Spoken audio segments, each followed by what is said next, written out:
Why did you hurt me? You hurt me. Oh, God, you're tender. I'm going to the upgrade.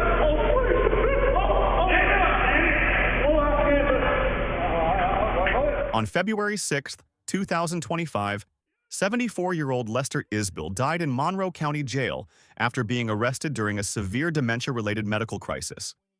Despite EMS reporting his dangerously high blood pressure, police ignored the medical emergency and arrested him for disorderly conduct. At the jail, medical and correctional staff strapped Isbell into a restraint chair with a spit hood for over 9 hours without food, water, or medical care. He eventually died of dehydration and prolonged restraint, a death later ruled a homicide. The case resulted in a $1.9 million settlement and criminal indictments against multiple employees for criminally negligent homicide. The tragedy of Lester Isbell is a chilling case study in the total failure of the duty of care within the American justice system. This situation reveals 3 critical points of systemic failure. First, the criminalization of medical distress. Law enforcement officers were dispatched to provide assistance, not to conduct a criminal investigation. Despite EMS explicitly stating that Isbell was experiencing a hypertensive crisis, the officers prioritized ego and order over human life. Treating dementia-driven confusion as disorderly conduct is not only a tactical error, but a gross violation of civil rights. Second, the failure of professional accountability. The medical staff at the jail, paid by taxpayers to provide constitutionally adequate care, chose dehumanization over diagnosis. By placing a man in stroke-level distress into a restraint chair for 9 hours, they transformed a medical facility into a torture chamber. The autopsy's ruling of homicide by dehydration proves that this was not an accident. It was a calculated act of neglect. Third, the culture of mockery. Surveillance footage showing staff laughing and one officer making an obscene gesture toward the camera indicates a toxic culture. When oversight is absent and inmates are seen as less than human, safety protocols become meaningless. In conclusion, the nearly $2 million settlement and the criminal indictments serve as a stark reminder. When police and medical staff ignore clear signs of a life-threatening crisis, they transition from being protectors to being perpetrators. Justice for Lester Isbell is not just about financial compensation. It is a demand for a fundamental change in how we treat the elderly and the vulnerable in custody. The public reaction to the story has been very lively. Here's what people are saying. WTF is wrong with police? I was never a fan of the defund police movement, but we don't pay these people to torture our prisoners. This makes me so angry and so sad. I agree 100%. The problem is that the bad eggs get away with their tyrannical behavior far too often. There needs to be far more attention given to getting rid of the bad eggs and getting them banned from service ever again.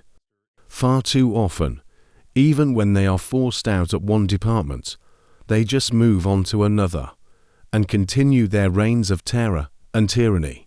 I have several family members that are current or retired police officers and fully support legitimate police activities. My uncle was a police chief in a large, suburban Detroit force. He would never have defended this, or anything close.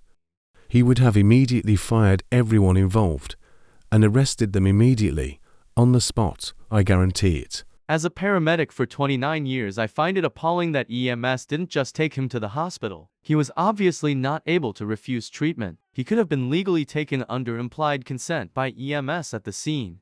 I have no idea what's going on with the latest batch of EMTs. Old school guys told cops to get lost on a regular basis. Sadly, because cops are butthurt, and if an EMS told a cop off the next time a truly unruly patient is there, cops will remember the past slight increasing risk to EMS. Many so go with what officers say so they can make sure they get help next time they need it. Lastly, to be a cop or EMT isn't a job, it's a calling. It's higher than an ordinary job. Most have lost that almost every time they get in trouble. I'm just doing my job spiel. Sad but true. It also didn't help that they appear to have coerced or convinced the daughter to sign paperwork that they thought absolved them of any consequences for their actions and lack of necessary action. It also didn't help that they appear to have coerced or convinced the daughter to sign paperwork that they thought absolved them of any consequences for their actions and lack of necessary action. He was conscious and he did refuse treatment. IDK how it works where you're from, but around here. EMTs cannot render medical aid that is specifically denied, which I believe is a nationwide standard. You cannot render medical aid that has been specifically denied with perhaps only a few immediate, life-threatening emergency examples. And being unconscious, of course. Being too mentally incapacitated can be used as implied consent, but only in the absence of consent and not in the presence of explicit refusal. As a paramedic for 29 years, you should know that. You should also know that the liability of implied consent is much greater for medical professionals than regular people. You could probably argue that one may be too mentally impaired to explicitly refuse consent, as they don't understand the consequences. But when care is specifically and clearly refused, you're the one who is going to have to legally justify ignoring that refusal. The laws on the latter probably differ very slightly from state to state. But it's the healthcare provider that will have all liability in that call. Altered mental status. Doesn't know the year or the president or what's going on at all. He is not alert and oriented, it's very clear. It's also reported he has dementia. He is not capable of signing off on his own. How willing would you be to actually test that legal liability if this was your job, and you have the highest level of liability? If anything goes wrong, you're liable. Especially when his refusals are clearly documented on camera. Sheriff Tommy Jones' response was incredibly ignorant and completely ignored the fact that his officers knew the man had dementia and were aware he was experiencing a medical emergency because EMS told them so. Despite knowing this, they still chose to arrest him. Claiming that he was simply being uncooperative under those circumstances is irresponsible and clearly an attempt to shift the blame. Honestly, someone with that level of judgment shouldn't even be managing a fast food restaurant, let alone serving as a county sheriff. Jones, prompting him to rant on his official Facebook page. Most of the jail and medical staff involved in Lester's death were indicted.